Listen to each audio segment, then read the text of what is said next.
Volunteer వ్యవస్థ ఉంటుందా ఉండదా? వాలంటీర్లో కొంతమంది ఏమో రాజీనామా చేశారు, కొంతమంది ఏమో రాజీనామా చేయకుండా ఆగిపోయారు. ఎన్నికల ప్రచారంలో చంద్రబాబు నాయుడు గారు వాలంటీర్లు రాజీనామా చేయబాకండి, మీరు ప్రభుత్వ ఎన్నికల విధులకు దూరంగా ఉండండి, మళ్ళీ ప్రభుత్వం వచ్చిన తర్వాత మిమ్మల్ని కొనసాగిస్తాము, 5,000 రూపాయలు ఇప్పుడు మీకు వస్తున్నటువంటి పారితోషికాన్ని 10,000 రూపాయలు, గౌరవ పారితోషికాన్ని 10,000 చేసేటువంటి బాధ్యత నాది, కాబట్టి వాలంటీర్లు ఎవరు కూడా రాజీనామా చేయొద్దు, ప్రభుత్వం వచ్చిన వెంటనే మిమ్మల్ని మళ్ళీ వాలంటీర్లుగా మీ సేవలను ఉపయోగించుకుంటా, మీకు 10,000 రూపాయలు పారితోషికాన్ని ఇస్తామని చెప్పి చంద్రబాబు నాయుడు గారు ప్రకటించారు.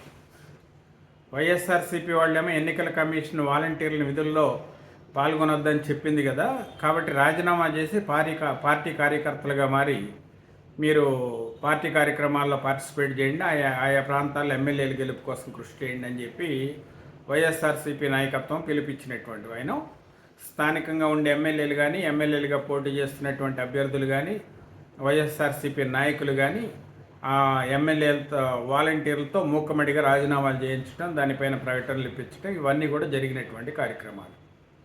రాగాపోగా ప్రభుత్వం మారింది. ఇప్పుడు రాజీనామా చేసిన వాలంటీర్ల పరిస్థితి ఏంటి? రాజీనామా చేయకుండా ఉన్నటువంటి వాలంటీర్ల యొక్క విధులేంటి? ఈ విషయం పైన ఒక గందరగోళం, ఒక సందిగ్ధత కొనసాగుతుంది. 1వ తారీఖు పెన్షన్లు ఇచ్చేటప్పుడు వాలంటీర్లు లేకపోతే పెన్షన్లు ఏమైనా లేకపోయినాయని పవన్ కళ్యాణ్ గారు ఇచ్చినటువంటి స్టేట్మెంట్ ఇంకా వాళ్ళలో ఆందోళన ఇంకా ఎక్కువ చేసినటువంటి ఆయన.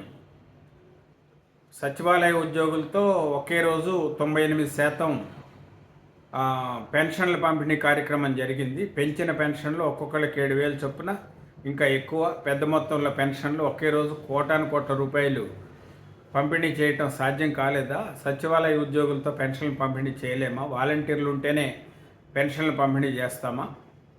ప్రభుత్వం రాకపూర్వం అంటే ఎన్నికల ఫలితాలు రాకముందు పెన్షన్ల పంపిణీ విషయం పైన వైఎస్ఆర్సీపీ గందరగోళాన్ని క్రియేట్ చేసి అనేక మంది చనిపోవటానికి కారణమైంది.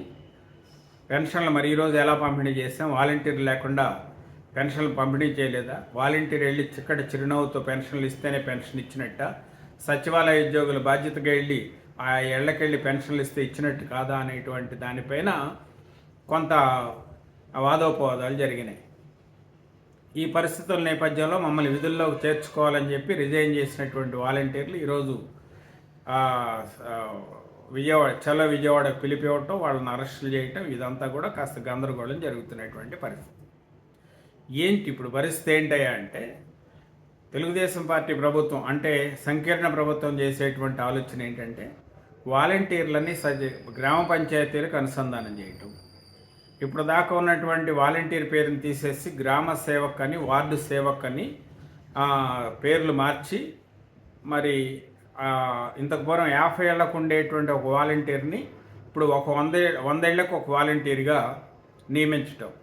ప్లస్ ఇంకోటి ఏంటంటే ఆర్థిక సంబంధమైన అంశాలలో వాలంటీర్ల జోక్యం లేకుండా చూడటం, దాన్ని గ్రామ సచివాలయ ఉద్యోగుల్ని దాని కొరకు వాడుకోవటం, మిగతా డబ్బులతో సంబంధం లేనటువంటి పేపర్ వర్క్ ఏదైనా ఉందంటే ఆ వర్క్ని వాలంటీర్లు అంటే ఇప్పుడు గ్రామ సేవకు, వార్డు సేవకు అని నియమించి వారి ద్వారా ఆ కార్యకలాపాలను కొనసాగించేటట్టు చేయటం. దీంట్లో కూడా మరొక ట్విస్ట్ ఏంటంటే రాజీనామా చేయకుండా ఉన్నటువంటి వైఎస్ఆర్సీపీ కార్యకర్తలు వాళ్ళని మరి వాలంటీర్గా తీసుకుంటారా? మరి వాళ్ళని వాలంటీర్గా తీసుకుంటే మళ్ళీ వాళ్ళకే అవకాశం కల్పించినట్టు అవుతుంది కదా. స్థానికంగా ఉండే ఎమ్మెల్యేలకి ఆయా వాలంటీర్ నచ్చాలి కదా, లేకపోతే స్థానికంగా ఉండేటువంటి కూటమి నాయకులకి ఈ వాలంటీర్లతో సత్సంబంధాలు ఉండాలి కదా. ఇవన్నీ కూడా అనేక అంశాలు వస్తున్నాయి. మరి వీటన్నిటిపైన చర్చ జరుగుతుంది. ఇంకా నిర్ణయం అయితే తీసుకోలేదు. త్వరలోనే ఈ వాలంటీర్లపైన ప్రభుత్వం ఒక కీలకమైనటువంటి నిర్ణయం తీసుకునేటువంటి అవకాశాలు కూడా కనబడుతున్నాయి. ఈలోపు ఈ వాలంటీర్ల యొక్క భయాందోళనలు వాళ్ళకు ఉన్నాయి. అంటే వచ్చేటువంటి 5,000 పోయినాయి, లేకపోతే ఇప్పుడు 10,000 ఇస్తానంటే ఆ అమౌంట్ పోయింది, ఏం చేయాలో ఏమిటి అర్థం కానిటువంటి పరిస్థితి. వాళ్ళు చిన్న చితక పనులు చేసుకునే వాళ్ళు ఈ వాలంటీర్కి వచ్చేటువంటి పారితోషికం కూడా వాళ్ళకి ఎంతో కొంత హెల్ప్ అవుతున్నటువంటి పరిస్థితి ఇప్పటివరకు. మరి వాళ్ళకున్నటువంటి అవకాశాన్ని, ఉపాధిని కోల్పోయేటువంటి ప్రమాదం కూడా ఉంది. ఏదేమైనా కానీ ఈ ఒక వ్యవస్థ మారి ఇంకొక వ్యవస్థలోకి ఎమర్జ్ అయ్యేటప్పుడు, ప్రభుత్వం మారి ప్రభుత్వం వచ్చేటప్పుడు అనేక రకాల మార్పులు చేర్పులు జరుగుతూ ఉంటాయి. దీంట్లో మరి వాలంటీర్లకు తగిన విధంగా న్యాయం జరుగుతుందా లేదా అనేది మనం వేచి చూడాల్సింది. చూద్దాం ఏం జరుగుతుంది.